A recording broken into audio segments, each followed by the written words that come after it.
शांति। आज 28 जनवरी 2022 की बाबा की साकार मुरली है।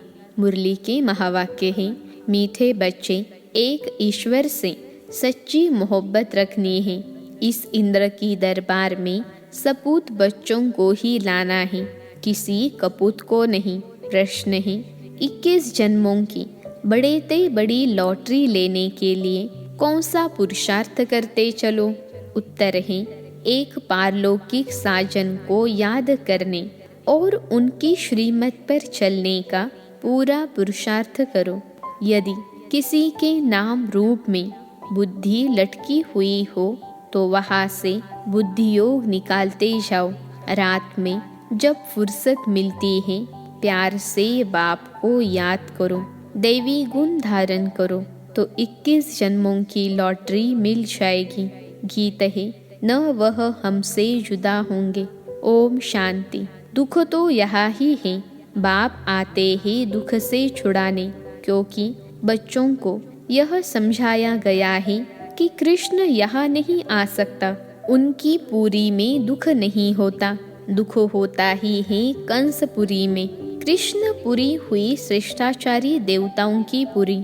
हम अभी दैवी गुण धारण करने वाले बने हैं। अगर आसुरी गुण रखते रहेंगे तो दैवी संप्रदाय में अच्छा पद नहीं मिलेगा। अभी पद नहीं मिला तो कल्पांतर नहीं मिलेगा। बड़ा घाटा है, वह घाटा फायदा तो एक जन्म के लिए होता है। यह तो जन्म जन्मांतर की बात है। अच्छे बुरे कर्म होते हैं ना।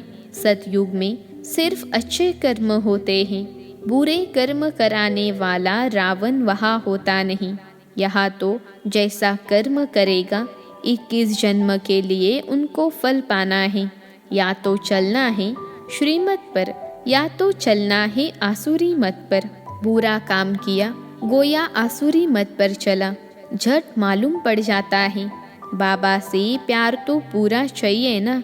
ईश्वर से प्यार नहीं तो गोया आसुरों से प्यार है। यहाँ तुमको ईश्वर का प्यार मिला है। कहते हो ईश्वर बाबा, प्रतिज्ञा करते हैं हम एक तुमसे ही मोहब्बत रखेंगे। फिर कोई से मोहब्बत रखी तो जैसे आसुरों से रखी, फिर खुद भी आसुर बन जाएंगे। एक कहानी भी बताते हैं ना। इंद्र की दरबार थी, उसमें कोई परी विकारी को साथ ले आई। वह सपूत बच्चा नहीं था, कपूत विकारी था, तो दोनों को नीचे फेंक दिया। ज्ञान पूरा न होने के कारण ऐसे ऐसे को ले आते हैं जो पवित्र नहीं रह सकते हैं, तो जो बीके उनको ले आते हैं वो भी श्रापित हो जाते हैं। वह तो श्रापित है ही। यह ईश्वर की ज्ञान इंद्र सभा है। ज्ञान वर्षा बरसाने वाला एक ही बाप है। तो यहाँ बहुत समझकर किसको ले आना चाहिए, नहीं तो ले आने वाले भी श्रापित हो जाते हैं। तुम रूहानी पंडे हो, तुम ले आते हो सुप्रीम रूह के पास, तो बहुत खबरदारी से ले आना चाहिए। यूँ तो मिलने के लिए बहुत आते हैं, कईयों से मिलना भी पड़ता है, परंतु वह भी दिन आएगा जो कितना भी बड़ा आदमी पवित्र नहीं होगा तो सामने आ न सके। अभी ऐसे करे तो मुश्किल हो जाए। मंजिल बहुत ऊंची है। इतने जो भी आश्रम व सत्संग हैं, कहा भी एम ऑब्जेक्ट नहीं, कुछ भी जानते नहीं कि इनसे हमको लाभ क्या होगा। यहाँ तो बड़े अक्षरों में एम ऑब्जेक्ट लिखी जाती है। मनुष्य से देवता बनना है। सिख लोग गाते हैं, मनुष्य से देवता किए। देवता होते हैं सतयुग में, तो जरूर मनुष्य को देवता बनाने वाला भगवान होगा। भगवान क्या बनाते हैं? भगवान और भगवती। परंतु हम देवी देवता कहते हैं क्योंकि भगवान एक है। ब्रह्मा विष्णु शंकर भी सूक्ष्म वतनवासी हैं। लक्ष्मी नारायण भी दैवी गुण वाले मनुष्य हैं। दैवी गुण वाले फिर आसुरी गुणों में जरूर आते हैं। अब ब्रह्मा द्वारा स्थापना हो रही है। बाबा कहते हैं मैं पतित दुनिया और पतित शरीर में आता हूँ। यह पूरे 84 जन्म लेने हैं। अपनी डिनास्टी सहित पतितों को पावन बनाने वाला वह है। कृष्ण कैसे पतित को पावन बनाएगा? कृष्ण उस नाम रूप से एक ही बार आएगा। उनका वह चित्र फिर 5000 वर्ष बाद मिलेगा। बाकी जन्म तो भिन्न भिन्न होते हैं। यही लक्ष्मी नारायण जो अब जगत अम्बा, जगत पिता, इनको पता पड़ता है कि हम दूसरे जन्म में यह बनेंगे। फीचर्स जो अभी है वह बदल जाएंगे। तुम अभी वतन में जाकर देख सकते हो। तो सतयुग में लक्ष्मी नारायण के कौन से फीचर्स होंगे? तुम इस समय साक्षात्कार कर सकते हो। यह वंडर है और किसको साक्षात्कार नहीं होता। तुम इस एक का एक्यूरेट देख सकते हो, परंतु वह फोटो यहाँ तो निकल न सके। यह फोटो तो यहाँ ही बनाए हैं। तुम जानते हो भविष्य में यह बनेंगे।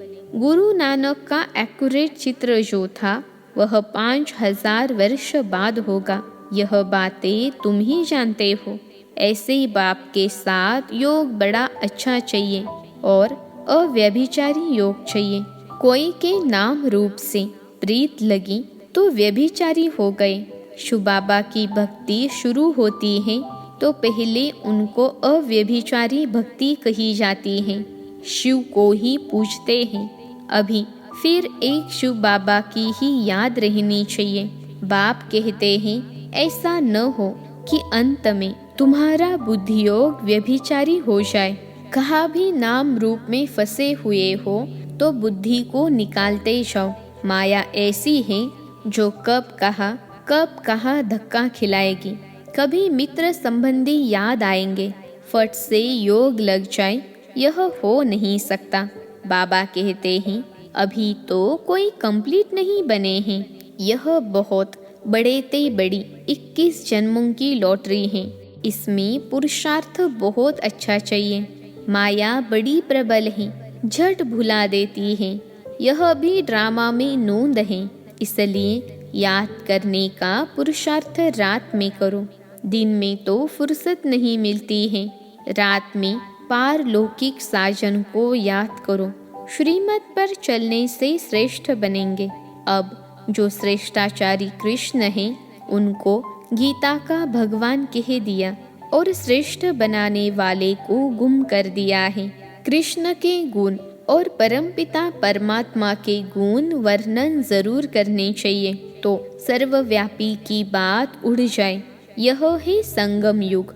इनको सुहावना कल्याणकारी युग कहा जाता है। सतयुग को व कलयुग को ऑस्पिशियस नहीं कहेंगे। ऑस्पिशियस उनको कहा जाता है जो कल्याणकारी हैं। सतयुग तो है ही कल्याणकारी, उनके आगे अकल्याणकारी युग था। तो महिमा सारी संगम युग की है, जबकि शिव बाबा का अवतरण होता है। बाबा कहते हैं मैं कल्प के संगम युग पर आता हूँ। कल्प पूरा होता है, फिर नया शुरू होता है। पुराने कल्प में कलयुग और नए कल्प में सतयुग। यह है कल्प का संगम युग। उन्होंने फिर युगे युगे कह दिया है। अच्छा, सतयुग और त्रेता का संगम, त्रेता और द्वापर का संगम, द्वापर और कलयुग का संगम, फिर कलयुग और सतयुग का संगम, तो 4 संगम हो गए। तो अवतार भी 4 चाहिए। फिर 24 अवतार क्यों कहते हैं? यह सब बातें धारण करने की हैं। बाबा ने बड़ी सहज रीति से लिखवाया है कि परमपिता परमात्मा से आपका क्या संबंध है। परमपिता कहते हैं तो जरूर 2 बाप हैं। प्रदर्शनी में सब समझाते बहुत हैं, परंतु इतना कोई समझते नहीं है। एक को भी निश्चय नहीं होता। भलाएंगे, मुरली सुनेंगे, परंतु वह हमारा बाबा है, उनसे वर्षा लेना है, श्रीमत पर चलना है। यह बात बुद्धि में नहीं बैठती है। हजारों आए, परंतु एक को भी निश्चय नहीं है कि वह हमारा पिता है, उनकी मत पर चलना है। पहले तो माँ बाप का मुखड़ा देखना चाहिए, परंतु निश्चय नहीं। माया बड़ी प्रबल है। इस प्रबल माया से छुड़ाने में बड़ी मेहनत लगती है। पाप कहते हैं सद्गुरु का निंदक ठोर न पाए। अगर बदचलन होगी तो ठोर नहीं पाएंगे। यहाँ तो एम ऑब्जेक्ट क्लियर है। आधा कल्प भक्ति मार्ग चलता है, वह है उतरती कला। गाते हैं गुरु का नाम लेने से चढ़ती कला होती है, परंतु गुरु कौन सा? सद्गुरु। तुम सद्गुरु को जानते हो, वह है शिव बाबा, सत बाबा, सत टीचर, सद्गुरु। शिव बाबा को याद करने से चढ़ती कला हो जाती है। 16 कला बन जाते हैं, फिर 16 कला से उतरना है। मनुष्य कहेंगे हम तो इनसे छूटना चाहते हैं, परंतु छूटना तो होता नहीं। चढ़ती कला, उतरती कला, फिर चढ़ती कला। सतो प्रधान से सतो, रजो, तमो, फिर तमो से सतो, यह चक्र लगाना है। इस चक्र में हर एक को आना है। तुम पूरे चक्र में आते हो, वह थोड़े चक्र में आते हैं। सतो रजो तमो तो होना ही है। बचपन को सतो प्रधान कहा जाता है, फिर थोड़ा बड़ा होता है तो सतो, जवान को रजो, बूढ़े को तमो कहेंगे। हर एक के सुख दुख का पार्ट नूंदा हुआ है। यह नाटक बड़ा वंडरफुल है, जिसको कोई भी जानते नहीं। रॉयल घर के बच्चों की चलन बहुत अच्छी होती है। यहाँ तो श्रीमत पर चलना है। सभी एक रस तो चल न सके। बाबा समझाते हैं दास दासी बने, फिर 3rd क्लास राजा रानी बनना। इससे तो प्रजा में साहूकार बनना अच्छा है। दान पुण्य कर साहूकार बन जाए, दास दासी का नाम तो न पड़े। भल वह दास दासी बन राजाई में जाते हैं, परंतु उनसे वह सुखी जाती है। वह नाम दास दासी नहीं पड़ता। प्रजा में बहुत साहूकार बनेंगे। यहाँ रहकर अगर श्रीमत पर नहीं चले तो दास दासी बन पड़ते। यहाँ रहकर कोई कुकर्म करते हैं तो दासी के भी दासी बन पड़ते हैं। कोई तो अच्छी दासी होती है, कोई रिस्पेक्टलेस होती है। तो पुरुषार्थ बहुत अच्छा करना चाहिए। इसलिए बाबा लिखते हैं बच्चों का सर्टिफिकेट भेज दो। कई है जो अपने को मियाँ मिट्ठू समझ बैठ जाते हैं, फिर रिपोर्ट कौन करे जो सावधानी मिले। बाबा का काम है समझाना। एम ऑब्जेक्ट तो पूरा है, जो चाहे पुरुषार्थ कर लो। विजय माला में पिरो कर दिखाओ। 8 की भी माला है, 108 की भी माला है, 16,108 की भी माला है। वाइसलेस वर्ल्ड के राजा रानी थोड़े होते हैं, पीछे बहुत हो जाते हैं। यहाँ भारत के सबसे जास्ती होंगे। कितने गांव हैं, कितनी राजा रानी, फिर उन्होंने कितने प्रिंस प्रिंसेस, कितने ढेर हैं। बड़ी लिस्ट निकालते हैं। महाराजा, राजा, फिर उनके कुटुंब वाले डायरेक्टरी में मुख्य नाम डालते हैं। वहाँ तो एक एक बच्चा होता है। बड़ा लंबा चौड़ा हिसाब है। फिर भी बाप कहते हैं बेहद के बाप को याद करो, जिससे वर्षा पाना है। गृहस्थ व्यवहार में भी रहना है। यह है पवित्र प्रवृत्ति मार्ग। कोई मनुष्य ईश्वर को न जानने के कारण स्वयं को ही ईश्वर समझ बैठे हैं। जन्म मरण में आते रहते हैं। अकाल मृत्यु भी होती रहती है और ईश्वर भी कहलाते रहते हैं। तुम जानते हो देवताएं कभी अकाले नहीं मरते हैं। जब टाइम पूरा होता है तब साक्षात्कार होता है। अब पुराना शरीर छोड़ नया लेना है। बहुत समझने की बातें हैं। बस एक बाबा को ही याद करना है और कोई के नाम रूप में धक्के नहीं खाने हैं, नहीं तो गिर पड़ेंगे। बाबा को तो अनेक प्रकार से उठाना पड़ता है। इसमें तो शिव बाबा की पधरामनी है। इनसे रीस नहीं करनी है। माया तूफान बहुत लाती है। हनुमान मिसल पक्का बनना है। जो माया रावण हिला न सके। आदि देव को महावीर हनुमान भी कहते हैं। नाम रख दिए हैं। बच्चों में कोई महारथी भी हैं। बात प्रैक्टिकल में यहाँ की है। जिसको ज्ञान की मालिश नहीं होती है वह जैसे मुरझाए हुए दिखाई देते हैं। ज्ञान की मालिश से लक्ष्मी नारायण को देखो कितने रमणीक हैं। अच्छा, मीठे मीठे सिखिलते बच्चों प्रति माता पिता बाप दादा का याद प्यार और गुड मॉर्निंग। रूहानी बाप की रूहानी बच्चों को नमस्ते। हम रूहानी बच्चों की रूहानी माता पिता बाप दादा को याद प्यार, गुड मॉर्निंग और नमस्ते बाबा नमस्ते। धारणा के लिए मुख्य सार पहली पॉइंट है, अपनी एम ऑब्जेक्ट को सामने रख ऊंच पद पाने का पुरुषार्थ करना है। चलन बहुत रॉयल रखनी है और श्रीमत पर चलते रहना है।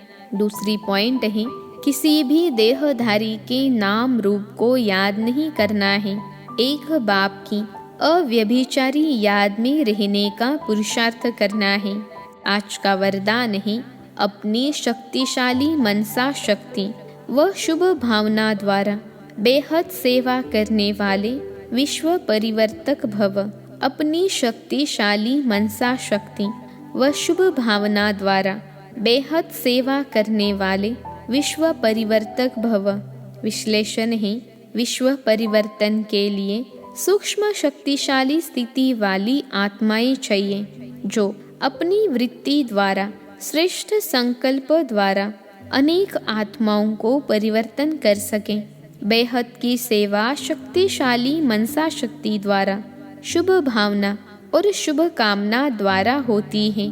तो सिर्फ स्वयं के प्रति भावुक नहीं, लेकिन औरों को भी शुभ भावना शुभ कामना द्वारा परिवर्तित करो। बेहद की सेवा व विश्व प्रति सेवा बैलेंस वाली आत्माएं कर सकती हैं।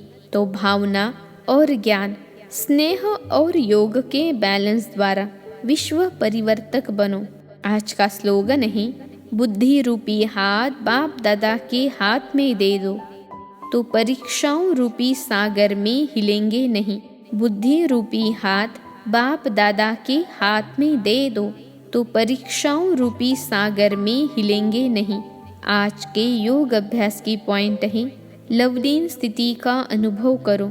जब मन ही बाप का है तो फिर मन कैसे लगाए, प्यार कैसे करें, यह प्रश्न ही नहीं उठ सकता, क्योंकि सदा लवलीन है प्यार स्वरूप। मास्टर प्यार के सागर बन गए तो प्यार करना नहीं पड़ता, प्यार का स्वरूप हो गए। जितना जितना ज्ञान सूर्य की किरणें व प्रकाश बढ़ता है उतना ही ज़्यादा प्यार की लहरें उछलती हैं। अच्छा, ओम शांति।